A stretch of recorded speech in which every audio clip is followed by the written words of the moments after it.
సరే, reserve Bank of India ఉపయోగాలు ఏంటి చెప్తారా ఒకసారి? రిజర్వ్ బ్యాంక్ ఆఫ్ ఇండియా చేసే పనులు కానీ ఉపయోగాలు కానీ మీకు తెలిసినవి, మీకు తెలిసిన పాయింట్స్. రోహిత్, ఒక పాయింట్ చెప్పు Rohit. Reserve Bank of India చేసే పాయింట్ ఏదైనా ఒకటి చెప్పు. ఏమో రిజర్వ్ బ్యాంక్ ఆఫ్ ఇండియాతో మీకేం పనులు పడలేదు ఎప్పుడు వెళ్ళావా ఆర్బీఐకి? ఏం చేస్తుంది? మనీ ఫ్లోని కంట్రోల్ చేస్తుందా, రెగ్యులేట్ చేస్తుంది. ఓకే, ఇంకా నీ చేతిలో డబ్బులన్నీ ఎవరు ముద్రిస్తారు? నీ చేతిలో డబ్బులు ఉన్నాయి కదా, ఎవరు ముద్రిస్తారు? ఆర్బీఐ. ఆర్బీఐ ఇంకా ఇంకేమైనా పని చేస్తుందా? మానిటరీ పాలసీ చేస్తుంది. ఓకే, మానిటరీ పాలసీ అంటే ఏంటి అలేఖ్య? మానిటరీ పాలసీ అంటే ఏంటి?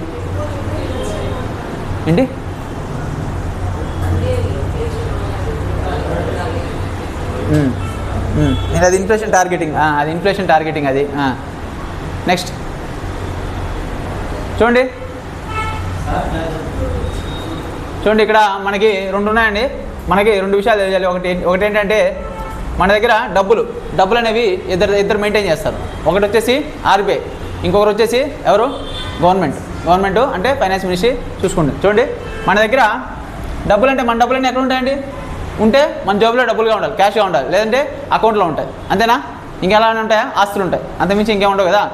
క్యాష్ రూపంలో ఉండేవి ఏమైనా ఉంటే ఆర్బీఐ చెక్ చేస్తుంది. అలా కాకుండా మనం కట్టే ట్యాక్సెస్ ఏవైతే ఉన్నాయో అవన్నీ ఎక్కడికి వెళ్తాయి? Consolidated fund of India. అంటే ఆ డబ్బులన్నీ ఎవరు చూడాలి? గవర్నమెంట్, పార్లమెంట్ చేతిలో ఉంటుంది కదా, అది మాత్రం గవర్నమెంట్. దాన్ని ఏమంటాం? ఆ డబ్బులను చూసే దాన్ని ఏమంటాం? ఏం పాలసీ అంటాం? ఫిజికల్ పాలసీ అంటాం. అదే మన బ్యాంక్లో ఉండే డబ్బులు ఏవైతే ఉన్నాయో వాటిని రెగ్యులేట్ చేయడం, ఎంత సమాజంలో ఎంత డబ్బులు ఉండాలి అనే దాన్ని రెగ్యులేట్ చేసే బాడీ ఏంటి?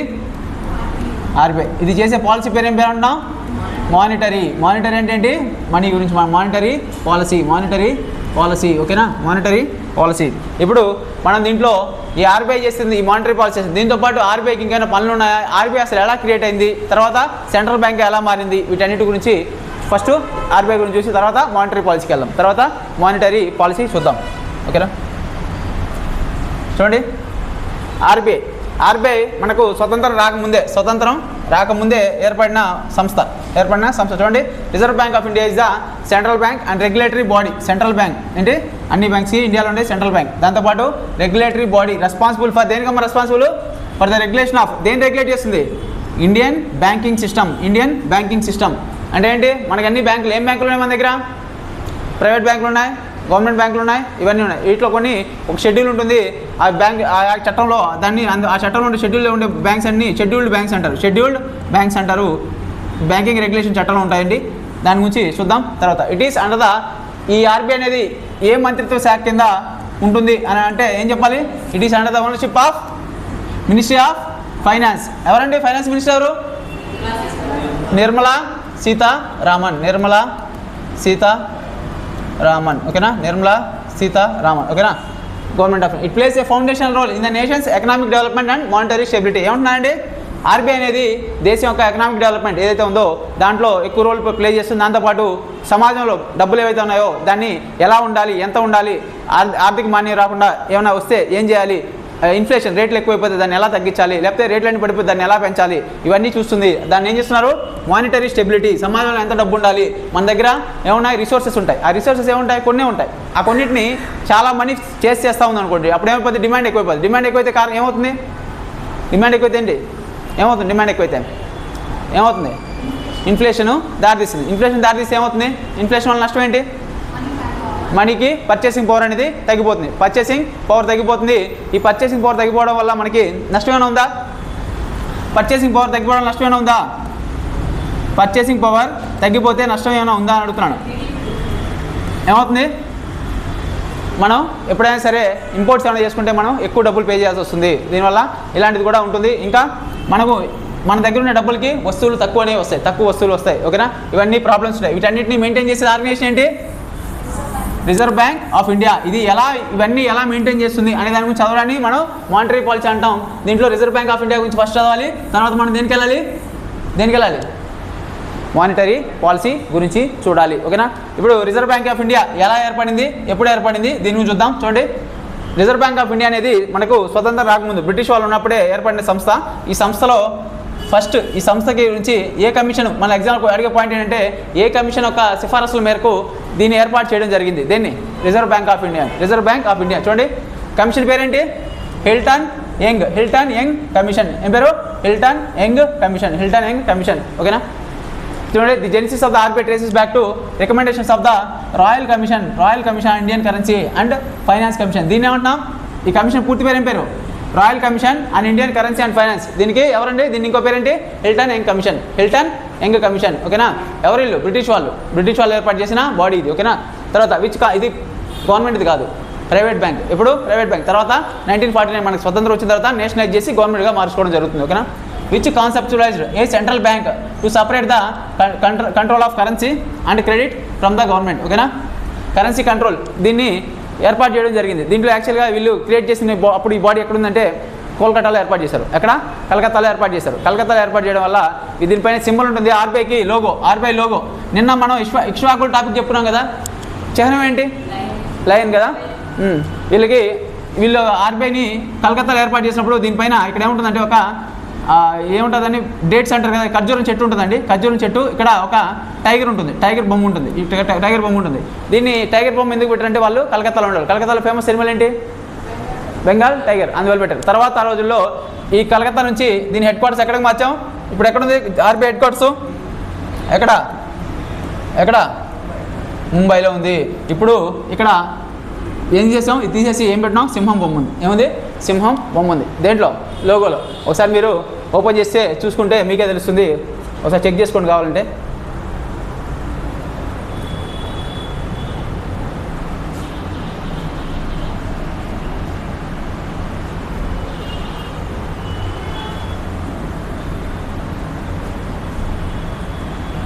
ఇవి అడగడు, కానీ చూసుకుంటే కొద్దిగా ఈజీ అవుతుంది అంతే. చూడండి, ఏంటి కనిపిస్తుందా? ఇమేజ్ కనిపిస్తుందా? ఇది దేని logo? RBI reserve Bank of India logo. ఓకేనా? తర్వాత చూడండి, దీని ఎస్టాబ్లిష్మెంట్. ఇది ఎప్పుడు ఎస్టాబ్లిష్ అయింది అంటే ఆర్బీఐ ఎప్పుడు ఎస్టాబ్లిష్ అయింది చెప్పాం ఆల్రెడీ. నేను ఫైనాన్షియల్ ఇయర్ గురించి చెప్పాను. ఎప్పుడు? April 1st, 1935. ఏ చట్టం ప్రకారం ఏర్పడింది? ఏ చట్టం కావాలి నాకు. గవర్నమెంట్ ఆఫ్ ఇండియా యాక్టా? అవునా? గవర్నమెంట్ ఆఫ్ ఇండియా 1935 అవునా? చూడండి, Reserve Bank of India act 1934. ఏ చట్టం? Reserve Bank of India act 1934. ఈ చట్టం చేస్తే ఎప్పుడు వచ్చింది అమల్లోకి? ఇది 1935 April 1 అమల్లోకి రావడం జరిగింది. ఇనిషియల్లీ ఇట్ సెంట్రల్ ఆఫీస్ ఎక్కడ ఉందండి? ఇనిషియల్గా ఎక్కడ ఉంది? కలకత్తా. మనం ఒకసారి ఎగ్జామ్ అడగొచ్చు. But it was permanently move to ఎక్కడ మూవ్ చేసాం? ముంబైకి. తర్వాత రోజుల్లో మూవ్ చేశారు. ఇప్పుడు 1937లో ముంబైకి మూవ్ చేయడం. హెడ్ క్వార్టర్స్ మళ్ళీ ఆర్బీఐ హెడ్ క్వార్టర్స్ ఎక్కడ అంటే ఏం చెప్పాలి? ఇప్పుడు ఏం చెప్పాలి? ముంబై. మహేష్ బాబు లాగా ముంబైలో నేనుంటాను సాంగ్ పడాలి. ఓకేనా? తర్వాత నేషనలైజేషన్. ఇది అప్పటి వరకు ప్రైవేట్ చేతిలో ఉంది. మనకు స్వతంత్రం వచ్చిన తర్వాత 1949లో ఏం జరిగిందంటే original started as a privately owned bank with share capital of 5 కోట్లతో స్టార్ట్ అయిన ఈ బ్యాంకు తర్వాత ఆర్బీఐని నేషనలైజ్. ఎప్పుడు నేషనలైజ్ అయిందండి? ఎప్పుడు? 1949 January 1st following India's independence making it fully state own. మొత్తం కూడా గవర్నమెంట్కి ఓనర్షిప్ వచ్చేసింది. మొత్తం కూడా గవర్నమెంట్ ఓనర్షిప్తో ఇది గవర్నమెంట్లో నేషనలైజ్ చేయడం జరిగింది. ఓకేనా? జాతీయం ఏమంటారు తెలుగులో? నేషనలైజ్ అంటే ఏంటి? జాతీయం. ఓకేనా? పిల్ల జమీందార్ సినిమాలు ఉంటారు కదా, బట్టలు అన్నీ ఎవరు బట్టలు అంటే వాడేసుకుంటాడు. ఇక్కడ అన్ని జాతీయం. వాడి పేరు ఏం పేరు? ధనరాజ్ పేరు. ఆ సినిమాలో జాతీయం. అన్నీ ఎవరు ఉన్నా అందరూ వాడుకోవడం, దాన్నే జాతీయం. ఇట్లా నేషనలైజేషన్ అంటే ఏంటి? గవర్నమెంట్ చేతిలోకి వస్తే ఇదంతా పబ్లిక్ ఆస్తి అని అర్థం. ఓకేనా? నెక్స్ట్ పోస్ట్ 1991 ఎరా. 1991 తర్వాత ఏమైందంటే మనకి ఏమైంది? 1991లో ఏమొచ్చాయి? Economic reforms. ఎందుకు వచ్చింది ఎకనామిక్ రిఫార్మ్స్ రావడానికి కారణం ఏంటమ్మా? ఏంటి? ఎకనామిక్ రిఫార్మ్స్ తీసుకొచ్చింది ఎవరమ్మా? అప్పుడు ప్రధానమంత్రి ఎవరు? పివి నరసింహారావు. ఫైనాన్స్ మినిస్టర్ ఎవరు అప్పుడు?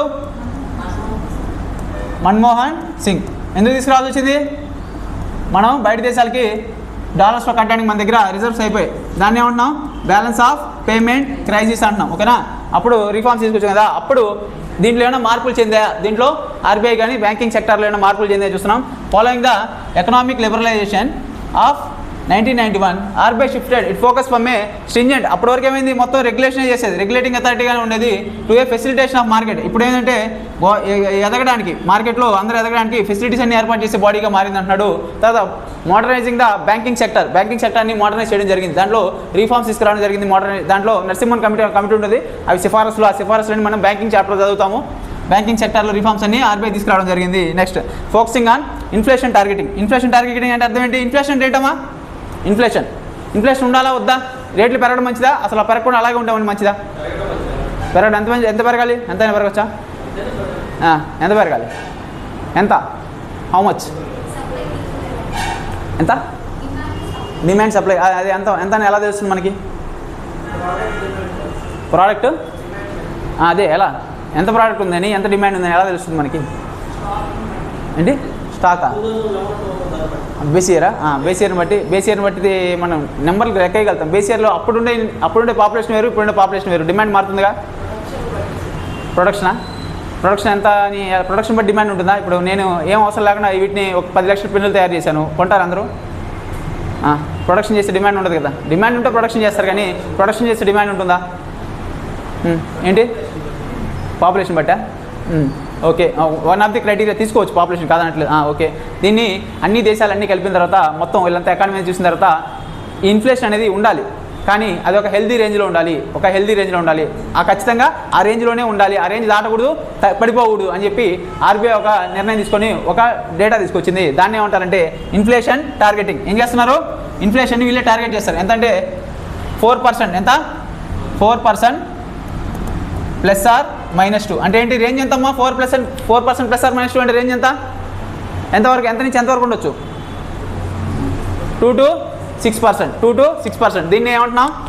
ఎవరు చేస్తున్నారు? 2 to 6% రేంజ్లో ఇన్ఫ్లేషన్ ఉండాలి, ఇలాగే మెయింటైన్ చేయాలి అనే దాని గురించి, ఇలా దీన్ని మెయింటైన్ చేయడం కోసం ఏ బాడీ ఉంటుంది? రిజర్వ్ బ్యాంక్ ఆఫ్ ఇండియా చూస్తుంది. ఓకేనా? దీని గురించి నెక్స్ట్ మళ్ళీ వస్తుంది, మళ్ళీ చూద్దాం పూర్తిగా. ఇప్పటివరకు వచ్చినంత ఏంటి? ఇంట్రడక్షన్ మాత్రమే. తర్వాత ఆర్బీఐ యొక్క స్ట్రక్చర్ అమ్మ, ఆర్గనైజేషన్ స్ట్రక్చర్ ఏంటి అనే దాన్ని చూద్దాం. RBI affairs are governed by, RBI చేసే పనులన్నింటినీ ఎవరు చూస్తారంటే అక్కడ ఉండే సెంట్రల్ బోర్డ్ ఆఫ్ డైరెక్టర్స్. ఎవరు? Central board of directors. అంటే ఏంటి? సెంట్రల్ బోర్డ్ ఆఫ్ డైరెక్టర్స్ అంటే ఏంటి? అర్థం ఏంటి? అత్తారింటి ధర సినిమా చూశారు కదా, నీకోసం కుర్చీ ఖాళీగానే ఉంటుంది, ఆ ఆస్తులు దీంట్లో ఉన్నాయి కదా, వాళ్ళందరూ ఎవరు? ఆ కంపెనీ బోర్డ్ ఆఫ్ డైరెక్టర్స్. ఏమైనా నిర్ణయాలు తీసుకోవాలంటే వాళ్ళందరూ కలిసి అలాగే ఆర్బీఐకి ఏముంది? సెంట్రల్ బోర్డ్ ఆఫ్ డైరెక్టర్స్ అనే వాళ్ళు ఉంటారు, వాళ్ళందరూ కలిపి నిర్ణయాలు తీసుకుంటారు, ఏం చేయాలి ఏం చేయకూడదని. ఓకేనా? Which is appointed. ఎవరు అపాయింట్ చేస్తారండి దీన్ని? గవర్నమెంట్ ఆఫ్ ఇండియా అపాయింట్ చేస్తుంది. ఇన్ కీపింగ్ విత్ ఆర్బీఐ చట్టం ప్రకారంగా బోర్డ్ ఆఫ్ డైరెక్టర్స్ అని ఎవరు అపాయింట్ చేస్తారంటే ఏం చెప్పాలి మనం? ఎవరు అపాయింట్ చేస్తారు? ఎవరు? తర్వాత దీంట్లో అఫీషియల్ డైరెక్టర్స్ అండి. అఫీషియల్ డైరెక్టర్స్ ఎవరంటే the governor currently the executive head. దీనికి ఎగ్జిక్యూటివ్ హెడ్ అంటే ఏంటమ్మా? ఎగ్జిక్యూటివ్ అంటే ఏంటి?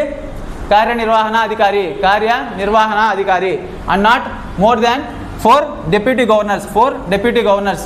వీళ్ళందరూ కూడా అఫీషియల్ డైరెక్టర్స్ ఉంటారు. They are appointed for period of ఎన్ని సంవత్సరాలమ్మా? 5 సంవత్సరాలకి. గవర్నర్ ఎవరు ఇప్పుడు? ఆర్బీఐ గవర్నర్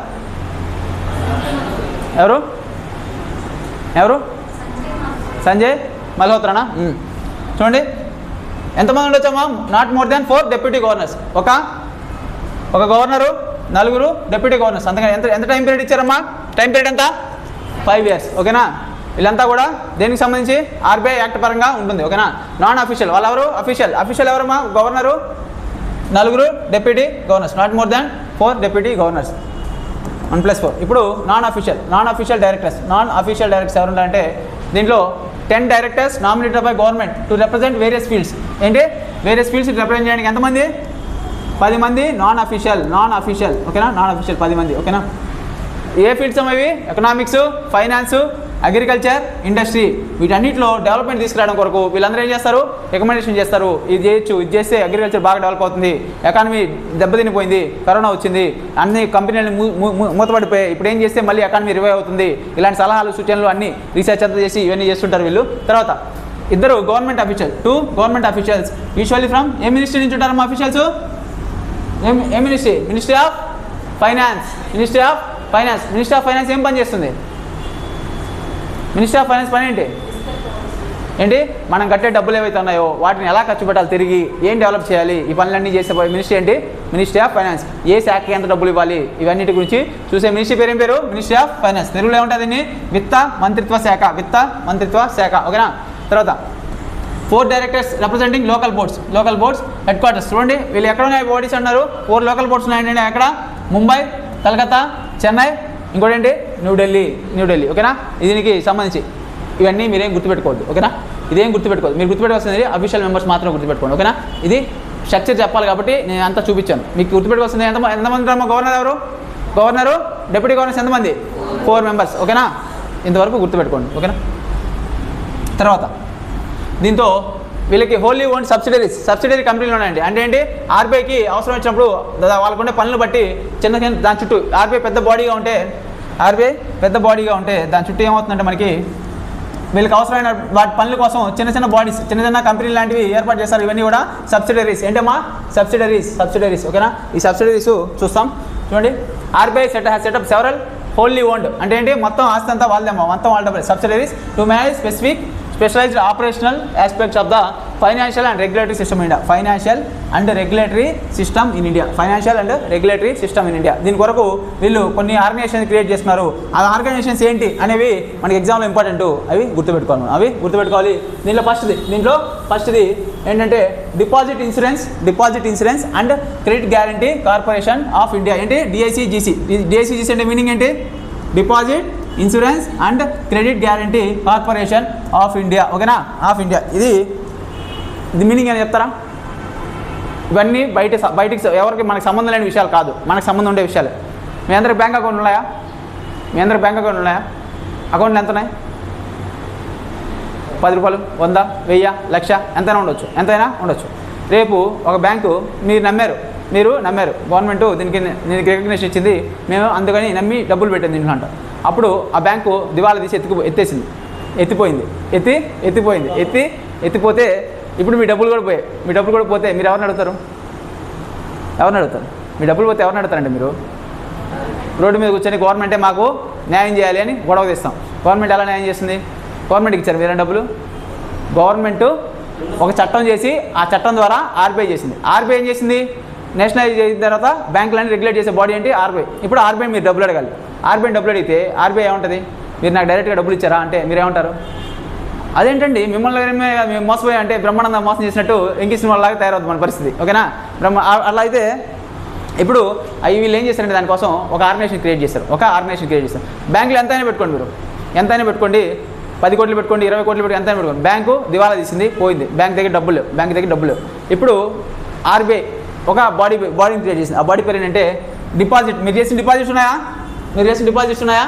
దానికి insurance and Credit Guarantee corporation అని ఈ కంపెనీ ఏర్పాటు చేసింది. దీని ద్వారా ఏం చేశారంటే, ఇంతకుముందు తక్కువ అమౌంట్ ఉన్నది, ఈ మధ్యకాలం నేను కొంచెం పెట్టారు. Established to provide insurance for bank deposits and guarantee credit facilities. It insures all bank deposits, savings account అయినా, ఫిక్స్డ్ డిపాజిట్స్ అయినా, కరెంట్ డిపాజిట్స్ అయినా, recurring deposits up to a limit of 5 lakhs per depositor per bank in the event of a bank failure. Bank fail అయిపోతే ఏం చేస్తారంటే, మామూలుగా మనం ఏం చేస్తాం, బ్యాంక్ ఫెయిల్ అయిపోయింది, నా డబ్బులు 10 లక్షలు ఉన్న దాంట్లో నాకు 10 లక్షలు కావాల్సిందే అంటే వాడు పోనీ నా దగ్గర 1,00,000 పెట్టినాను బ్యాంక్లో, నాకు మీరేం చెప్పారు, దీని ప్రకారం ఈ డిపాజిట్ డిఐసిజిసి ప్రకారం మీరు ఏం చేస్తారు, 5 లక్షల వరకు ఇన్సూరెన్స్ ఇచ్చారు కదా, నా లక్షకి ఇంకో 4 లక్షలు కలిపి 5 లక్షలు ఇవ్వండి, ఇస్తాడా? ఇవ్వడు. ఏం చేస్తాడు, మీరు ఎంతైనా పెట్టుకోండి, 5 లక్షల రేంజ్, 5 లక్షల వరకు మీ డబ్బులు ఎంతైనా ఉండండి, 10 20 ఎంతైనా ఉండండి, 5 లక్షల వరకు మాత్రమే వాడు మీకు డబ్బులు ఇస్తాడు. ఎవరిస్తారు? ఇన్సూరెన్స్ కల్పించే సంస్థ ఏంటి? మీ డబ్బులకి ఇన్సూరెన్స్ కల్పించే సంస్థ ఏంటి? Deposit Insurance and Credit Guarantee corporation. ఈ కార్పొరేషన్ ఏం చేస్తుంది, మీరు పెట్టిన డబ్బులు, మీ డబ్బులు ఏవైతే ఉన్నాయో మీ అకౌంట్లో, దీనికి మీకే తెలియకుండా మీకు ఒక నమ్మకం కొరకు ఏం చేస్తారు, 5 లక్షల వరకు మీ డబ్బులు ఉంటే మీ డబ్బులు మీకు తిరిగిస్తారు. మీ దగ్గర 10 రూపాయలు ఉన్నా, 100 రూపాయలు ఉన్నా, 1000 ఉన్నా మీ డబ్బులు మీకు ఇస్తారు. కానీ 5 లక్షలు దాటింది అనుకోండి, ఇంకెవరు 5 లక్షలే ఇస్తారు. 10 లక్షలు ఉన్నా, 20 లక్షలు ఉన్నా 5 లక్షలే ఇస్తారు. దాన్ని ఏమన్నా ఏం బాడీ దింపారు, DICGC, Deposit Insurance and Credit Guarantee Corporation of India. ఏం చెప్తున్నా అండి, ఇప్పుడు ఇది ఈ మధ్య పెంచారు, లిమిట్ పెంచారు. ఎంత? ఇది మీ బ్యాంక్ అకౌంట్లో, మీ దగ్గర ఉండే బ్యాంక్ అకౌంట్లో ఏమి అకౌంట్లు, సేవింగ్స్ అకౌంట్స్ ఉంటాయి. కరెంట్ అకౌంట్ అంటే ఏంటి, ఫిక్స్డ్ డిపాజిట్ అంటే ఏంటి, ఒక టైం పీరియడ్ ఉంటే ఆ టైం పీరియడ్ వరకు ఆ డబ్బులు మీరు తీయడానికి ఉండదు, ఒకవేళ తీస్తే ఎక్కువ ఫైన్స్ పడతాయి. అదే కరెంట్ అకౌంట్ అంటే మీరు బిజినెస్ మ్యాన్ అనుకోండి, అకౌంట్లో ప్రతిరోజు డబ్బులు చేస్తూ ఉంటారు అనుకోండి, దానికోసం కరెంట్ అకౌంట్ ఓపెన్ చేసుకోవచ్చు. దానికి మీరే బ్యాంకుకి డబ్బులు కట్టాలి. అదే మీకు సేవింగ్స్ అకౌంట్ అయితే వాళ్ళు మీకు 4% 5% వడ్డీ ఇస్తుంటారు. ఓకేనా? చూడండి తర్వాత బాడీ వచ్చేసరికి Bharatiya Reserve Bank Note Mudran Private Limited. ఏంటి డబ్బులు ఎవరమ్మా ముద్రించేది? ఎవరు ముద్రిస్తారు? RBI ముద్రిస్తుంది. ఇప్పుడు నా దగ్గర ఒక 500 కాగితం ఉంది. 500 కాగితం బై మిస్టేక్ ఈరోజు లేట్గా వచ్చాడు కాబట్టి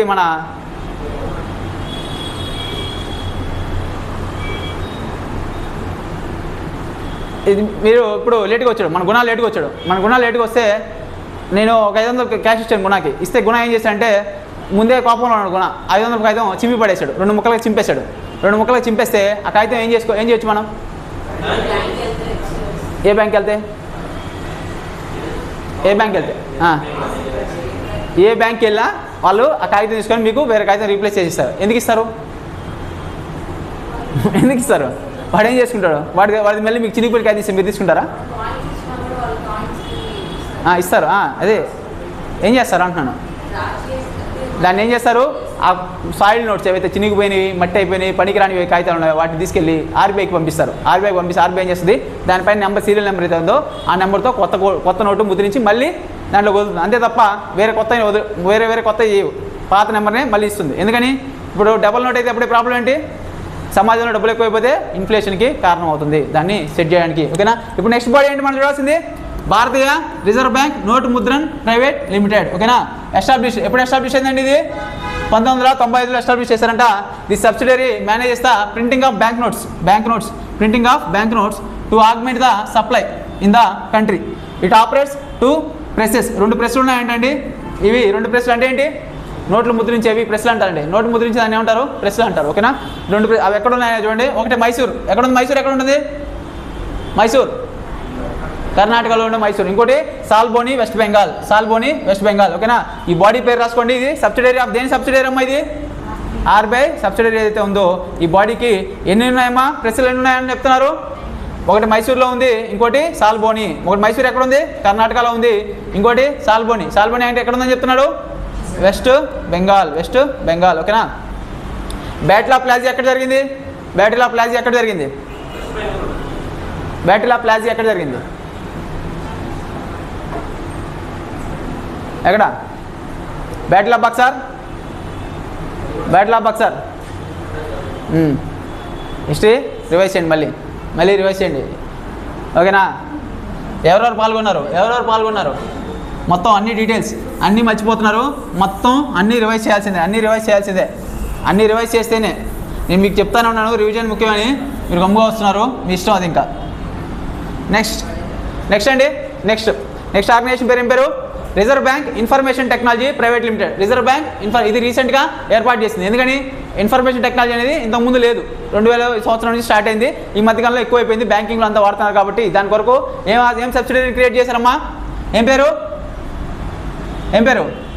reserve Bank Information Technology Private Limited. దీన్ని ఏమంటున్నారు? రెబిట్ అంటున్నారు. ఎప్పుడు సెటప్ చేశారమ్మా దీన్ని? 2016 to క్యాటర్ the IT and cyber security. ఎందుకని? మనం అన్ని బ్యాంకింగ్ అన్ని కంప్యూటర్స్ వాడుతున్నాం. అన్ని అకౌంట్స్ అన్నీ ఉన్నాయి. ఎవడైనా ఏమైనా చేసి మొత్తం డీటెయిల్స్ అన్నా మార్చేసి మొత్తం వాడు అకౌంట్కి వేసుకున్నాను అనుకోండి, ఏమవుతుంది? మొత్తం కొలాప్స్ అవుతుంది ఎకానమీ అంతా. దాన్ని అంతా మెయింటైన్ చేయడం కోసం ఏం ఆర్గనైజేషన్ క్రియేట్ చేశారు? రెబిట్. ఓకేనా? Reserve Bank Information Technology Private Limited. దీన్ని ఎప్పుడు 2016లో క్రియేట్ చేయడం జరిగింది. Need of the RBI and aid in the IT and cyber security regulation of the Indian financial సెక్టర్ని కాపాడడం కొరకు దీన్ని ఏర్పాటు చేయడం జరిగింది. దీని పేరు ఏం పేరు? రెబిట్. ఓకేనా? ర్యాబిట్ లాగా రెబిట్. ఓకేనా? తర్వాత ఇంకో సబ్సిడరీ పేరు ఏం పేరు? Indian financial technology and allied services.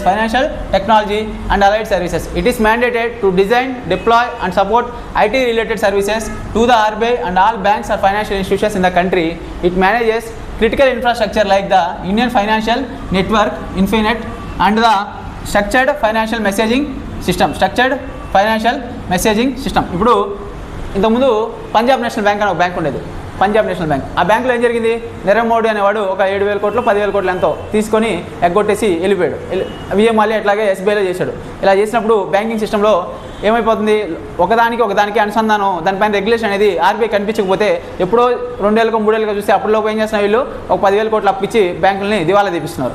వాటన్నిటిని మెయింటైన్ చేయడం కొరకు, దాంతోపాటు వేరే ఫైనాన్షియల్ సెక్టర్స్ ఏవైతే ఉన్నాయో వాటన్నిటి గురించి లింక్ చేయడం కొరకు మనం ఏర్పాటు చేసిన బాడీ ఏంటి, దీని పేరు Indian financial technology and Allied sectors గురించి ఏర్పాటు చేసిన బాడీ ఇది. ఓకేనా, ఇది కూడా one of the subsidiary of దేని సబ్సిడరీ, ఇది కూడా ఆర్బీఐ సబ్సిడరీ. ఓకేనా, తర్వాత Reserve Bank Innovation Hub. Hub అంటే ఏంటమ్మా, ఇన్నోవేషన్ హబ్ అంటే ఏంటి, హబ్ అంటే the invest subsidiary set up to promote and facilitate environment that accelerates innovation across the financial sector by leveraging technology అంటున్నాడు. అంటే అర్థం ఏంటి చెప్పండి, ఇప్పుడు ఏంటి ఇన్నోవేషన్ హబ్. ఇప్పుడు చూడండి, ఇన్నోవేషన్ అంటే ఏదో కొత్తది కాదు. ఇప్పుడు బ్యాంక్స్ ఉన్నాయనుకోండి, బ్యాంకులకి మనం ఇంతకుముందు ఏం చేసాం, బ్యాంక్కి వెళ్ళి ఒక పేపర్ రాసి వాళ్ళకి ఇచ్చి డబ్బులు ఏంటి సార్ అంటే ఇప్పుడు ఒక అరగంట తిప్పి అక్కడికి వెళ్ళి ఇక్కడికి వెళ్ళి లంచ్ టైం అయిపోయింది చెప్పి ఎన్ని చేసి తర్వాత మనకి ఎప్పుడో పూట అంతా వేస్ట్ చేసిన డబ్బులు వచ్చాయి. తర్వాత రోజుల్లో మనకి ఏమైపోయింది, ఏటీఎమ్స్ వచ్చాయి. ఏటీఎమ్స్ వస్తే కార్డు పెట్టి తీసుకోవాలన్నా కూడా లిమిట్ తక్కువ ఉండేది, 2 ఆ తర్వాత లిమిట్ పెరిగింది. ఇప్పుడు తర్వాత ఏటీఎం కార్డు పెట్టాల్సిన అవసరం లేదు, జస్ట్ కార్డు చూపిస్తే స్కాన్ తీసుకో. అదేంటి టెక్నాలజీ పరంగా ఇన్నోవేషన్. తర్వాత ఏమైపోయింది, మళ్ళీ ఇప్పుడు కార్డే అవసరం లేదు, జస్ట్ మన ఫోన్ నెంబరు ఇవి కొట్టి డబ్బులు తీసుకోవచ్చు. కార్డు కూడా అవసరం లేకుండా ఫోన్పే చేసినా డబ్బులు తీసుకోవచ్చు, ఇవన్నీ ఏంటి ఇన్నోవేషన్. అంటే ఫైనాన్షియల్ సెక్టార్లో మార్పుల కోసం ఏదైనా దాంతోపాటు ఏమవుతుంది, మనకు ఇంతకుముందు డబ్బులు వేసాం అనుకోండి, నెఫ్ట్, ఆర్టీజీఎస్ ఇలాంటివన్నీ ఉండే, టైమింగ్ ఎక్కువ పడేది. వాటిని తగ్గించడానికి ఏదైతే ఇన్నోవేషన్ జరుగుతుందో వాటి కోసం దాన్ని పెంచడం కొరకు ఏర్పాటు చేసిన బాడీ పేరు ఏం పేరు, రిజర్వ్ బ్యాంక్ ఇన్నోవేషన్ హబ్. ఓకేనా, ఇప్పుడు మనం ఎన్ని చూసామండి సబ్సిడరీస్, ఆర్బీఐ సబ్సిడరీస్ పేరు చెప్తారా ఒకసారి, ఎన్ని 5 ఏంటి ఒకసారి చెప్తారా. ఫస్ట్ ఏంటి DICGC, తర్వాత ఏంటి భారత్, చెప్పండి భారత్ నోట్. మూడోది ఏంటి Reserve Bank Information Technology Private Limited. 4ది ఏంటి Indian financial technology and allied Services. 5ది ఏంటి రిజర్వ్ బ్యాంక్ ఇన్నోవేషన్ హబ్. ఇంతకుముందు ఒకటి ఉండేది నేషనల్ హౌసింగ్ బ్యాంక్ అని ఒకటి ఉండేది, అది కూడా దీని సబ్సిడరీగానే ఉండేది. కాకపోతే ఏంటంటే దానికి ఫండింగ్ అంతా కూడా గవర్నమెంట్ ఆర్బీఐ ఇచ్చేది. అందువల్ల ఆ హౌసింగ్ బ్యాంక్ అనేది మీరే డబ్బులు ఇచ్చి మీరే రెగ్యులేట్ చేస్తే అది సరిగా లేదంటే లాస్ట్కి ఏమైందంటే ఆ నేషనల్ హౌసింగ్ బ్యాంక్ మొత్తాన్ని గవర్నమెంట్ ఆఫ్ ఇండియా డబ్బులు ఇచ్చి కొనుక్కోవడం జరిగింది. ఓకేనా, ఇప్పుడు అందువల్ల సబ్సిడరీగా లేదు. ఓకేనా, ఏం పేరు దాని పేరు నేషనల్ హౌసింగ్ బ్యాంక్. ఓకేనా, తర్వాత ఆర్బీఐ యొక్క పవర్స్ ఏంటి, ఫంక్షన్స్ ఏంటి అనే దాని గురించి చదవాలి. ఆర్బీఐ పవర్స్ ఫంక్షన్స్ చదవాలి. ఆర్బీఐ పవర్స్ ఫంక్షన్స్ చూడండి. RBI is equipped with the sweeping powers under the RBI act. మొత్తం దీనికి పవర్స్ ఎక్కడి నుంచి వస్తున్నాయి అంటున్నారండి, ఆర్బీఐ యాక్ట్ 1934. ఏవైతే యాక్ట్ ఉన్నాయో డేట్స్ ఖచ్చితంగా ఇయర్స్ గుర్తుపెట్టుకోండి. తర్వాత బ్యాంకింగ్ రెగ్యులేషన్ యాక్ట్ 1949 బ్యాంక్స్ని రెగ్యులేట్ చేస్తుంది. ఈ బ్యాంక్స్ అన్నింటిని ఎవరు రెగ్యులేట్ చేస్తారు, మీరు ఎంత డబ్బులు వడ్డీకి ఇవ్వాలి, మీరు ఎంత వడ్డీ రేట్ ఇవ్వాలి, ఇవన్నీ ఎవరు రెగ్యులేట్ చేస్తారు, ఆర్బీఐ రెగ్యులేట్ చేస్తుంది. అది దానికి పవర్ ఎక్కడి నుంచి వచ్చిందంటే బ్యాంకింగ్ రెగ్యులేషన్ యాక్ట్ 1949. ఎక్కడి నుంచి banking regulation act 2 overs the financial sector. ఓకేనా, నెక్స్ట్ ఇప్పుడు దీని యొక్క పవర్స్ అన్ని చూస్తే వెళ్దాం మనం. మానిటరీ అథారిటీ అండి, ఎవరండి డబ్బులన్నీ చూసుకునే వాళ్ళు, డబ్బుల గురించి చూసే బాడీ ఏంటి ఆర్బీఐ. చూడండి, the most crucial function of RBI is format చేయడం, తయారు చేయడం, ఇంప్లిమెంట్ చేయడం and monitoring India's monetary policy. The primary objective is maintaining. దీని యొక్క మానిటరీ పాలసీ వల్ల ప్రైమరీ ఆబ్జెక్టివ్ ఏంటండి, ప్రైమరీ ఆబ్జెక్టివ్ ఏంటి, price stability while keeping in mind the objective of growth. ఏముండాలి, ఎకానమీ అనేది గ్రో అవ్వాలి. గ్రో అవడంతో పాటు ఏం చేయాలి, జరగాలి, ప్రైస్ స్టెబిలిటీ ఉండాలి. అంతేగాని ఇప్పుడు ఈరోజు 100 ఉంది, రేపు 200 అయిపోయింది అనుకోండి, ఏమవుతుంది, జనాలు వాళ్ళు కొనలేరు, పర్చేసింగ్ పవర్ పడిపోతుంది, జనాలకి కష్టమైపోతుంది లైఫ్. అలా కాకుండా ఉండేది. దాంతోపాటు ఏమవ్వాలి, పూర్తిగా ఒకటే ప్రైస్ ఉండకూడదు, ప్రైస్ కొద్ది పెరగాలి. అది ఎంత పెరగాలి అనేది మానిటరీ పాలసీ నిర్ణయిస్తుంది. అది పెరుగుతుందా లేదా మనం ఏం చేయగలుగుతామని చెక్ చేసే బాడీ ఏంటి మానిటరీ. ఒకటి ఆర్బీఐ పనులు ఏంటి, మానిటరీ అథారిటీ. మానిటరీ అథారిటీ ఏంటి అంటే ఏం చెప్పాలి మనం, ఎస్బీఐ, ఆర్బీఐ లేకపోతే ఎస్బీఐ ఏదో పేర్లు ఇస్తే మనం ఏం చెప్పాలి, RBI is the monetary authority. Monetary అంటే ఏంటి, డబ్బులు. మానిటరీ అంటే ఏంటి, డబ్బు. ఓకేనా, బ్యాంకర్ టు గవర్నమెంట్ ఏంటిది, గవర్నమెంట్కి. ఇప్పుడు మీరున్నారు, మీకు బ్యాంకు ఎస్బీఐలో బ్యాంక్ అకౌంట్ ఓపెన్ చేసుకోవచ్చు, లేదా ఇంకో అకౌంట్ ఓపెన్ చేసుకోవచ్చు. గవర్నమెంట్ బ్యాంక్ అకౌంట్ కావాలి, ఎక్కడ ఓపెన్ చేయాలి, ఆంధ్రప్రదేశ్ బ్యాంకులో ఓపెన్ చేయాలా, వాళ్ళు నీకే డబ్బులు ఇవ్వరు, గవర్నమెంట్ కావాల్సిన ఇస్తారు చూడు. బ్యాంకర్ టు ద గవర్నమెంట్ ఎవరు? ఆర్బీఐ యాక్ట్ చేస్తా merchant banker of the central and state government. Central గవర్నమెంట్కి స్టేట్ గవర్నమెంట్కి బ్యాంకర్గా పనిచేస్తుంది.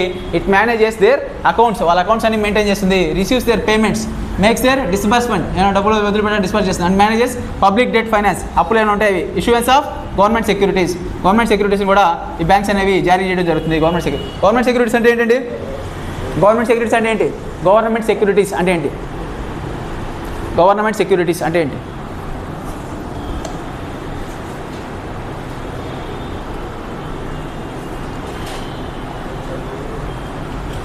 చూడండి, గవర్నమెంట్కి డబ్బులు కావాలనుకోండి, కొన్ని బాండ్స్ వదిలిపెడుతుంది.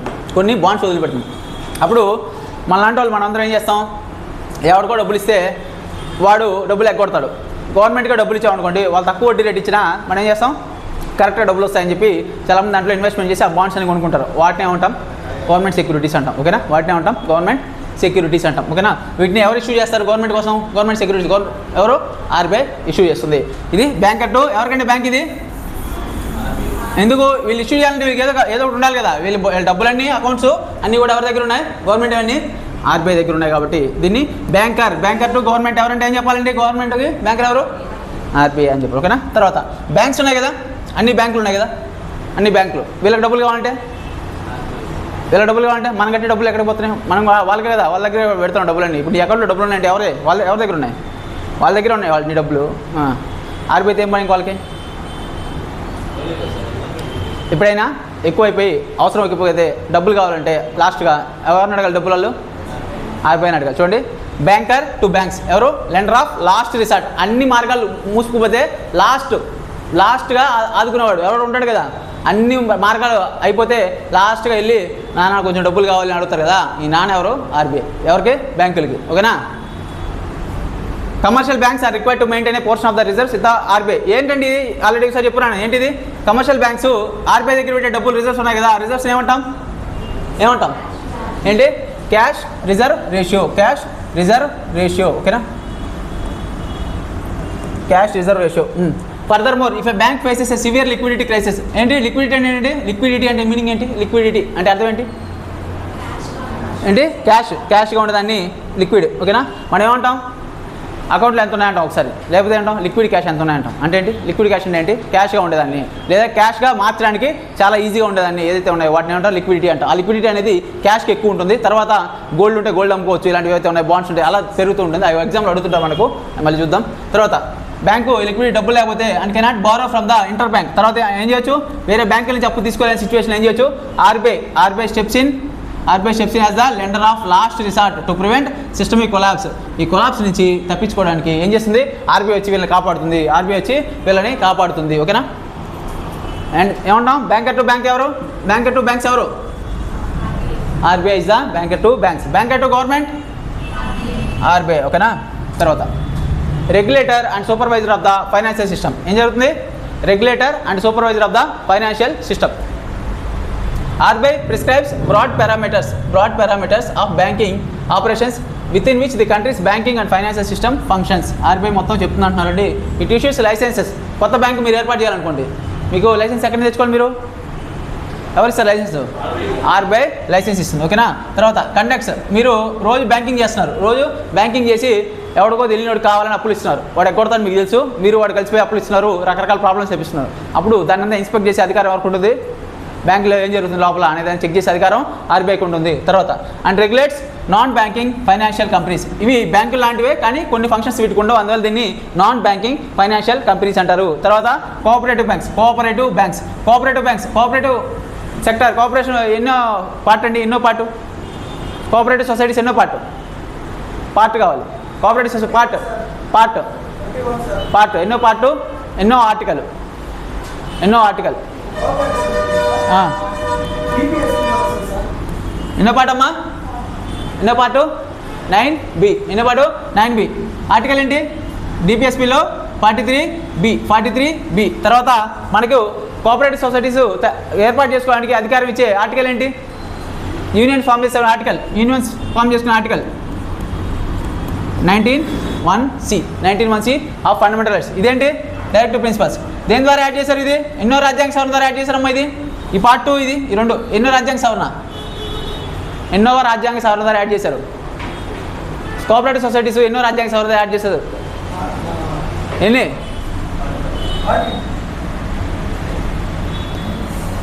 ఓకేనా చూసుకోండి నీట్గా. మీరు చెప్పినవన్నీ మళ్ళీ చదవాలి అన్నీ గుమ్ముగా వస్తున్నారు. ఓకేనా. Next manager of foreign exchange. Foreign exchange అంటే ఏంటమ్మా? ఫారెన్ ఎక్స్చేంజ్ అంటే ఏంటి? మన దగ్గరికి డబ్బులు వస్తాయి. ఎలా వస్తాయి డబ్బులు? ఇప్పుడు మీరే ఉన్నారు, మీరు అమెరికాకి వెళ్ళారు, సంపాదించారు, మీ ఇంట్లో వాళ్ళు డబ్బులు పంపించారు. ఏ రూపంలో పంపిస్తారు? ఏం చేస్తారు? డాలర్ పంపించారు. డాలర్ తెచ్చుకుంటే ఇక్కడికి వెళ్ళి పెట్రోల్ పెట్టి $1 ఇస్తే వాడు తీసుకుంటాడా? తీసుకోడు. ఎందుకు? వాడు ఎక్కడ మార్చుకోవాలంటే వాడు మళ్ళీ ఆర్బీఐ దగ్గరికి వెళ్ళి ఇదంతా పని. కానీ మనం ఏం చేయొచ్చు? ఆర్బీఐ నిర్దేశించిన ఏజెన్సీస్ ఏవైతే ఉన్నాయో అక్కడికి వెళ్ళి మార్చుకోవచ్చు. ఈ మేనేజ్మెంట్ అంతా ఫారెన్ ఎక్స్చేంజ్ ఎంత వస్తుంది, మన దగ్గర ఎంత ఉంది, నిల్వలు ఎన్ని ఉన్నాయి, ఎన్ని డాలర్లు ఉన్నాయి, ఇవన్నీ దేనికి? మన డాలర్లు దేనికి? ఫారెన్ ఎక్స్చేంజ్ అంటే దేనికి? ఇవన్నీ మనం బయట నుంచి ఏమైనా వస్తువులు కొనుక్కుంటే వేరే దేశాల నుంచి వాళ్ళకి మనం డాలర్లో పే చేయాలి. అందువల్ల మనం ఆ మెయింటెనెన్స్ ఎంత ఉండాలి, అవన్నీ కూడా ఎంత ఉండాలి అనేది ఎవరి దగ్గర ఉంటాయి డబ్బులన్నీ? ఫారెన్ ఎక్స్చేంజ్ మనీ అంతా ఆర్బీఐ దగ్గర ఉంటుంది. ఓకేనా. ఆర్బీఐ మేనేజ్ చేస్తా foreign exchange management act. Foreign exchange management act 1999. దీని ఇంతకుముందు ఏం పేరు ఉందమ్మా? దీని పేరు ఫారెన్ ఎక్స్చేంజ్ రెగ్యులేషన్ యాక్ట్. ఏం పేరు ఉంది ఇంతకుముందు? ఫారెన్ ఎక్స్చేంజ్ రెగ్యులేషన్ యాక్ట్ అనేది ఉంది. దాన్ని ఏం చేస్తారు? రెగ్యులేషన్ కాదు, మేనేజ్మెంట్ అని చెప్పి పేరు మార్చడం జరిగింది. ఓకేనా. ఇప్పుడు 1991 రిఫార్మ్స్ వచ్చాయి కదా, అంతకుముందంతా రెగ్యులేట్ చేసేవాళ్ళు. వీళ్ళు ఏం చేసేవాళ్ళంటే, మీరు బయట దేశాలకు ఎప్పుడైనా అమ్మారనుకోండి, ఇప్పుడు మీరు అమ్మారనుకోండి, మీ దగ్గర వస్తున్నాయి, మీరు ఏదో పండించారు, అమెరికా అమ్మారనుకోండి, $1 ఎంత వస్తుంది మీకు? $1 ఎంత వస్తుంది? 95 ఎంత వాల్యూ ఉంటే ఆ రోజు ఆ వాల్యూ మీకు వస్తుంది. కానీ ఈ ఫెరా ఉన్నప్పుడు, ఈ చట్టం ఉన్నప్పుడు మొత్తం వేరే వాళ్ళతో బయట దేశాలతో వ్యాపారం చేయడాన్ని ఎంకరేజ్ చేసేవాళ్ళు కాదు. దానివల్ల వీళ్ళు ఏం చేసేవాళ్ళంటే, మీరు వ్యాపారం చేస్తే ఒకవేళ గవర్నమెంట్ నచ్చినప్పుడు అప్పుడు అవసరం లేదని ఉందనుకోండి, మీకు $50 ఇచ్చేవాళ్ళు డాలర్కి. కానీ వాళ్ళకి అవసరం లేదనుకోండి, అప్పుడు ఏం చేస్తారంటే ప్రతిసారి ఒకే రేట్ ఉండదు. వీళ్ళకి ఎంత నచ్చింది, ఆర్బీఐకి ఎంత నచ్చింది అంతా $20 ఇచ్చేవాళ్ళు $1కి. ఇలా చేస్తే ఈ రెగ్యులేషన్ అంతా అప్పట్లో వాళ్ళు చేసేవాళ్ళు. తర్వాత రోజుల్లో మొత్తం ఎకానమీ ఓపెన్ అయిన తర్వాత రెగ్యులేషన్ కాదు, దేనికి వచ్చారు? మేనేజ్మెంట్కి వచ్చారు. ఈరోజు ఏం చేస్తున్నాం? మీరు ఎంత మీద మార్కెట్లో ఎంత వాల్యూ ఉంటే అంత డబ్బులు మీకు వస్తాయి. ఓకేనా. తర్వాత it aims to facilitate external trade. External trade అంటే ఎవరితోమా? International trade. ఓకేనా. అండ్ పేమెంట్, వాళ్ళ పేమెంట్స్ అన్ని వీళ్ళే మెయింటైన్ చేస్తారు. ఇప్పుడు మీరు బయట వాళ్ళకి అమ్మితే ఆ డబ్బులన్నీ మీకు రావాలంటే మధ్యలో ఎవరి నుంచి రావాలి? ఆర్బీఐ నుంచి రావాలి. ఓకేనా. ఆర్బీఐ నుంచి. తర్వాత ఏంటి? Promote the orderly development and maintenance of the foreign exchange market in India. Foreign exchange మరీ ఎక్కువైపోతే ఫారెన్ ఎక్స్చేంజ్ ప్రాబ్లం ఏంటి? జనం అందరి దగ్గర డాలర్స్ వచ్చేసాయి, ప్రాబ్లం ఏంటి? మీ అందరి దగ్గర డాలర్లు వచ్చేసాయి, ప్రాబ్లం ఏంటి అంటున్నాను. ఏమైనా ప్రాబ్లం ఉందా? లేదా? ఏంటి ప్రాబ్లం? ఫారెన్ ఎక్స్చేంజ్ రిజర్వ్స్ ఉండాలా? ఎవరి దగ్గర? ఆర్బీఐ దగ్గర ఉంటాయి. మన దగ్గర ఉన్నాయి. మా ప్రాబ్లం ఏంటి? ప్రాబ్లం ఏం లేదా? ఎందుకు లేదు? చెప్పు, పర్లేదు చెప్పు, ఏం కాదు. కానీ ఎందుకుండవు? మన దగ్గర డబ్బులు ఉన్నాయనుకోండి, ఒకరు దాన్ని ఎక్స్చేంజ్ చేయాలన్నా ఒకటి ప్రాబ్లం. ఇంకోటి ఏంటి? దాని వాల్యూ అనేది రూపీతో ఉంటుంది కదా, అటు ఇటు ఫ్లక్చువేట్ అయినప్పుడు వీటి వల్ల తెలియకుండా లెక్కలు అన్వాంటెడ్ మనీ ఎక్కువైపోతే మనకేం ప్రాబ్లం? గవర్నమెంట్కి లెక్కలు రావు. దానివల్ల ముందు ప్రాబ్లం వస్తుంది మనకి. తర్వాత ఇంకేమున్నాయి ఇక్కడ? ఎక్స్చేంజ్ మార్కెట్ అంతా ఎవరు చూస్తారండి? ఎక్స్చేంజ్ అంతా ఫారెన్ ఎక్స్చేంజ్ అంతా ఎవరు చూస్తారు? ఆర్బీఐ చూస్తుంది. ఆర్బీఐ ఫంక్షన్స్ ఇప్పటివరకు ఏం చూసాం? తర్వాత ఏంటి? And act as a custodian of the India's gold and foreign currency reserves. ఇండియాలో ఉండే గోల్డ్ అంటే ఫారెన్ కరెన్సీ రిజర్వ్స్కి ఎవరండి కాపలాదారుడు? ఎవరు? కస్టోడియన్ ఎవరు? ఆర్బీఐ. ఓకేనా. మనందరి దగ్గర డబ్బులు ఉన్నాయి కదా, ఆ డబ్బుల్ని ఏ మార్గంలో, ఏ బేసిస్ పైన లెక్కిస్తారండి వాళ్ళు? ప్రింట్ చేస్తారండి కదా, ఏ మార్గంలో ప్రింట్ చేస్తారు? మార్గం ఉండాలి కదా. ఇప్పుడు దానికి వాల్యూ ఉందా? ఆ డబ్బులకి వాల్యూ ఎలా వస్తుంది? ఎలా వస్తుంది? మనీ ఉన్నాయి కదా మన దగ్గర, దానికి వాల్యూ ఎలా వస్తుంది? మనీ ఉన్నాయి కదా. సతీష్, దానికి వాల్యూ ఎలా వచ్చింది? జర్నలిస్ట్ సతీష్, గవర్నమెంట్ దగ్గర ఉండే గోల్డ్ ఏవైతే ఉందో, వాళ్ళ దగ్గర ఉండే ఆస్తులు ఏవైతే ఉన్నాయో, ఆస్తులన్నింటినీ ఆర్బీఐ దగ్గర ఉంటే దాని వాల్యూ ప్రకారం మనకి డబ్బులు అనేవి ప్రింట్ చేస్తారు. దాంతో మనం దానిపైన ఏం రాసుంటారు? నోట్ పైన ఏం రాసుంటారు? మీ దగ్గర డబ్బులు ఉన్నాయి కదా, నోట్ పైన ఏం రాసుంటారు? లేదా చూడండి, ఈ నోట్ పైన ఏం రాసుంటాడు? ఇక్కడ లాంగ్వేజెస్ అన్నీ రాసుంటాడు. ఇక్కడ ఇంకో పాయింట్ రాసుంటాడుగా, చూడండి. I promise to pay the bearer the some of 100 rupees అన్నాడు. ఏమన్నాడు అంటే అర్థం ఏంటి? ఆర్బీఐ గవర్నర్ సంతకం చేశాడు. ఏం రాశాడు? ఐ ప్రామిస్ ఏమన్నాడు? I promise to pay the bearer the some of 100 rupees అన్నాడు. ఈ కాగితం ఎవరి దగ్గర అయితే ఉందో వాడికి నేను ఈ 100 రూపాయలు విలువ గల వస్తువుల్ని కానీ దేనైనా సరే నేను ఇవ్వడానికి సిద్ధంగా ఉన్నానని ఎవరు రాయించారు? Governor of RBI. ఎవరు? గవర్నర్ రాసి ఇవ్వడం జరిగింది. గవర్నరు రాసి ఇవ్వడం జరిగింది. ఎందుకు రాయించడము? ఎలా ఇస్తాడు? ఆయన రాయించాడు, మీరు మనం ఎలా నమ్మాలి? ఆయన రాశాడు, మనం ఎలా నమ్మాలి? దీన్ని ఇస్తాడని మనం ఎలా నమ్ముతాం?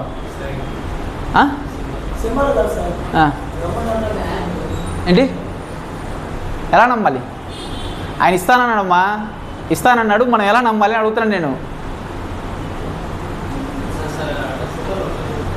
సింబల్ ఉంటే అంటే చూడండి, గవర్నమెంట్ దగ్గర ఇంత వాల్యూ అసెట్స్ ఉంటాయి. ఈ అసెట్స్ అన్నిటిని బట్టి వాడు ఏం చేస్తున్నాడు? ఇన్ని నోట్లు అన్ని ప్రింట్ చేస్తున్నాడు. దానివల్ల వాడు ఏం చేస్తున్నాడు? మీకు ఎక్కడికి వెళ్ళినా సరే ఎవడైనా సరే ఈ 100 కాగితం నోట్ని మన టెరిటరీ అంటే వాడు చెప్పినంత వరకు టెరిటరీలో ఎవరికైనా వెళ్ళి ఈ 100 కాగితం మీరు ఇస్తే వాడు కానీ రిజెక్ట్ చేస్తే అది పని చేయదు అంటే మేము దానికి ఏం చేస్తున్నాం? బాధ్యులు మేము. మీకు ఆ 100 రూపాయలు తగ్గట్టుగా మేము ఏదో ఒకటి ఇస్తామని చెప్పేది ఎవరు చెప్పారు? ఆర్బీఐ గవర్నర్ చెప్తున్నాడు. ఓకేనా? వాడి దగ్గర ఉండే ఆస్తుల ప్రకారం చెప్తున్నాడు. ఓకేనా? తర్వాత ఏంటి? RBI plays a critical role in currency management. Currency అంటే ఏంటంటే మన దగ్గర ఉండే డబ్బు ఏదైతే ఉందో ఈ currency management acting as the sole issuer of currency. ఇంకెవరైనా ఇస్తున్నారా డబ్బులు? ప్రింటింగ్ ఎవరైనా చేస్తారా? ఓన్లీ ఆర్బీఐ మాత్రమే చేస్తుంది. ఎక్కడ ఉన్నాయండి ఇలా ప్రింటింగ్ ప్రెస్లు? ఎక్కడ ఉన్నాయి? మైసూరు, వెస్ట్ బెంగాల్లో సాల్బోని. ఓకేనా? సాల్బోని. ఓకేనా? కరెన్సీ నోట్స్ ఎక్సెప్ట్ దీంట్లో చూడండి ప్రతి నోట్ని కూడా వీళ్ళే చేస్తారు, కానీ ఒక్క నోట్ మాత్రం వీళ్ళు చేయరు. అందువల్ల అదొకటి ఎగ్జామ్లో అడుగుతాడు. అదేంటంటే ఎక్సెప్ట్ 1 రూపీ నోట్. ఎవరు? Except 1 rupee note which is issued by ఎవరు ఇష్యూ చేస్తారు?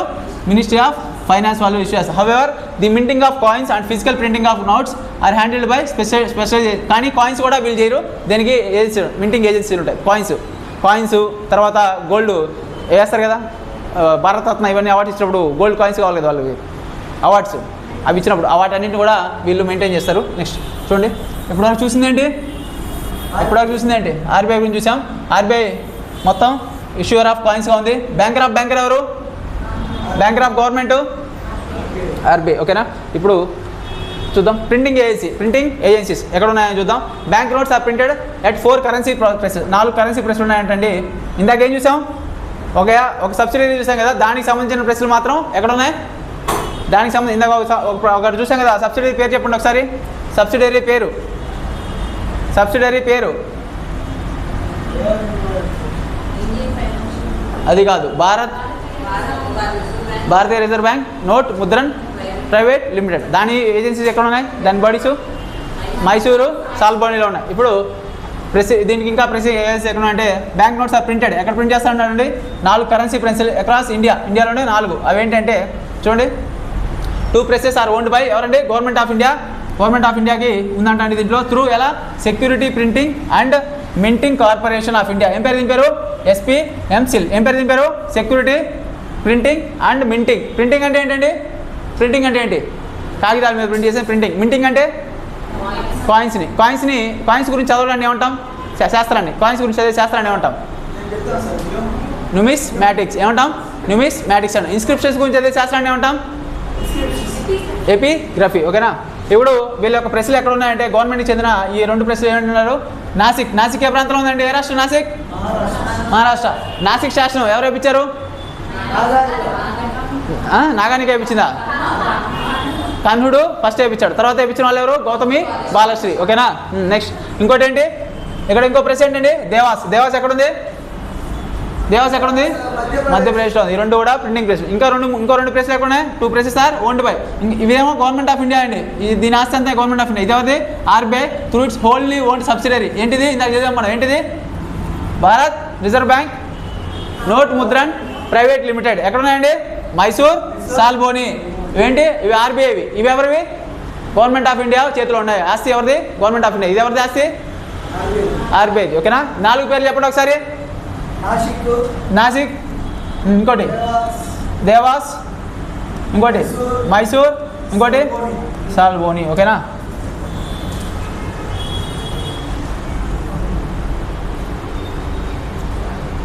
తర్వాత మింటింగ్ ఏజెన్సీస్ చూద్దాం. Minting agencies.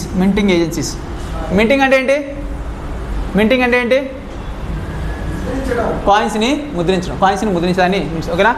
Unlike bank notes లాగా కాకుండా కాయిన్స్ ఆర్ మింటెడ్ బై ఎవరంటే మింట్ చేసేవాళ్ళు government of India, not RBI చేయట్లేదు, గుర్తుపెట్టుకోండి. రేపు మళ్ళీ మనకి ఏం చెప్తాడు, ఆర్బీఐ మింట్ చేస్తున్నారు. ఎవరు చేస్తున్నారు, గవర్నమెంట్ చేస్తుంది. అండర్ ఏ యాక్ట్ ప్రకారం అమ్మా, coinage act 2011 coinage act. The RBI solely acts as an agent of the government for distribution and handling of coins. ఏమంటున్నారమ్మా, హ్యాండ్లింగ్ ఆఫ్ కాయిన్స్ డిస్ట్రిబ్యూట్. ఆ కాయిన్స్ ఎవరైతే గవర్నమెంట్ మింట్ చేస్తుందో వాటిని డిస్ట్రిబ్యూట్ చేయడానికి, handling చేయడానికి ఎవరు చూసుకుంటే బాధ్యత, డిస్ట్రిబ్యూట్ చేసే బాధ్యత ఎవరిది, ఆర్బీఐది. ఇప్పుడు రీసెంట్గా మనం దీంట్లో వద్దాం ఒకసారి. రీసెంట్గా మన ఆంధ్రప్రదేశ్ వాళ్ళు, మిగతా పక్క తమిళనాడు వాళ్ళంతా తీసుకున్నామని, ఆంధ్రప్రదేశ్ వాళ్ళు 10 రూపీస్ కాయిన్స్ మారవు అని చెప్పి ఒక పెద్ద రూమర్ సృష్టించి ఎవడు ఇచ్చిన 10 రూపీస్ కాయిన్ తీసుకోకపోతే అలా స్ప్రెడ్ ఎక్కువైపోతుంటే ఆర్బీఐ ఏం చేసింది, ఒక నోటీస్ వదిలిపెట్టింది.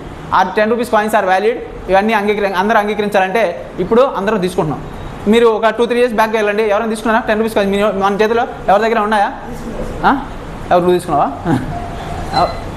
తీసుకోలేదు. ఎందుకని, ఇప్పుడు దాని గురించి డిస్ట్రిబ్యూషన్ ఎవరిదండి బాధ్యత, డిస్ట్రిబ్యూషన్ అండ్ హ్యాండ్లింగ్. దీన్ని హ్యాండిల్ చేసే బాధ్యత ఎవరిది, కాయిన్స్ది ఎవరి బాధ్యత, ఆర్బీఐది. కానీ మింటింగ్ చేసే బాధ్యత ఎవరిది, పవర్ ఎవరిది, గవర్నమెంట్ ఆఫ్ ఇండియాది. ఓకేనా. The government own mints are located. గవర్నమెంట్కి ఈ మింటింగ్ చేయడానికి ప్లేసెస్ ఎక్కడ ఉన్నాయి, 4 ప్లేస్లు ఉన్నాయి. ఆ 4 ఏంటి అనేది మనం చూడాలి. ఇక్కడ 4 ఏంటి అని. ఒకటి ముంబై అండి, ముంబై. ఇంకోటి ఏంటి, అలీపూర్. ఇంకోటి ఏంటి, సైఫాబాద్ అండ్ చర్లపల్లి ఎక్కడ, తెలంగాణలో ఉంది. ఇంకోటి ఏంటి, నాయిడా ఉత్తరప్రదేశ్. ఓకేనా. చూడండి, ఇది గుర్తుపెట్టుకోండి. మ్యాన్స్ ఏంటి, కాయిన్స్ ఏంటి, మ్యాన్స్. ఎం ఏంటి సతీష్, ఎం ఫర్ ముంబై, మహారాష్ట్ర. అలీపూర్ ఎక్కడ ఉంది, వెస్ట్ బెంగాల్లో ఉంది అలీపూర్. ఎన్ ఫర్ నాయిడా ఎక్కడ ఉంది, యూపీలో ఉంది. సైఫాబాద్ ఎక్కడ ఉంది, చర్లపల్లి ఎక్కడ ఉన్నాయి, తెలంగాణలో ఉన్నాయి. ఓకేనా. దీన్ని మింటింగ్ కాయిన్స్ ఎక్కడ ఉన్నాయి, ముంబై, అలీపూర్, నాయిడా, సైఫాబాద్. ఓకేనా. ప్రింటింగ్ ప్రెస్లు ఎక్కడ ఉన్నాయి, ప్రింటింగ్ ప్రెస్లు నాసిక్, సాల్బోని, దేవాస్, మైసూర్. ఓకేనా. దీంట్లో ఆర్బీఐకి సంబంధించిన ఏంటి, ఆర్బీఐ ఏంటి, మైసూరు, సాల్బాయ్. ఓకేనా. అవి ఆర్బీఐ. గవర్నమెంట్కి సంబంధించిన ప్రింటింగ్ వేసి ఏంటి, నాసిక్, దేవాస్. ఓకేనా, దేవాస్. ఇవన్నీ కూడా ఆర్బీఐకి సంబంధించినవి. ఓకేనా. ఇంకా కరెన్సీ చెస్ట్ అండి, కరెన్సీ చెస్ట్ అంటే ఏంటి అని చూడ. To facilitate the wide spread and efficient distribution of bank notes and rupee coins across India's vast geography, the RBI utilize a network of currency chest. దీనికోసం ఏం చేస్తారంటే, మనం డిమానిటైజేషన్ జరిగింది. జరిగినప్పుడు దేశంలో ప్రతి ప్రాంతానికి డబ్బులు కావాలి, అందరికీ డబ్బులు ఇవ్వాలి. అప్పుడు డబ్బులు ఎక్కడి నుంచి ఇవ్వాలి, ఎక్కడ పెట్టాలి, బ్యాంకులో. ఏ బ్యాంక్ అని, ఎయిర్టెల్ పేమెంట్స్ బ్యాంకులో పెడతావా, ఎస్బీఐలో పెడతావా? ఎస్బీఐ బ్యాంకులో సరిపోతాయా, అప్పుడు ఆ టైంలో ఎక్కువ చేస్తారు. కానీ వీళ్ళకంటూ మామూలు సమయాల్లో కూడా డబ్బుని అందరికి డిస్ట్రిబ్యూట్ చేయడం కోసం కాయిన్స్ని, మనీని వీళ్ళకి చెస్ట్లని కొన్ని ఉంటాయండి. Currency chest are designated branches of select scheduled banks. దేంట్లో ఉండాలి, షెడ్యూల్డ్. బ్యాంకింగ్ రెగ్యులేషన్ చట్టంలో షెడ్యూల్డ్ బ్యాంక్స్ అని ఉంటాయండి. ఆ షెడ్యూల్లో ఉండే బ్యాంక్స్లో ఏవైతే ఉన్నాయో దాంట్లో కొన్ని బ్యాంకులు ఏం చేస్తారు, సెలెక్ట్ చేసుకుంటారు. వాటిలో బ్యాంక్స్ ఆథరైజ్డ్ బై, ఎవరు ఆథరైజ్ చేయాలి, RBI authorize to hold notes and coins on its behalf.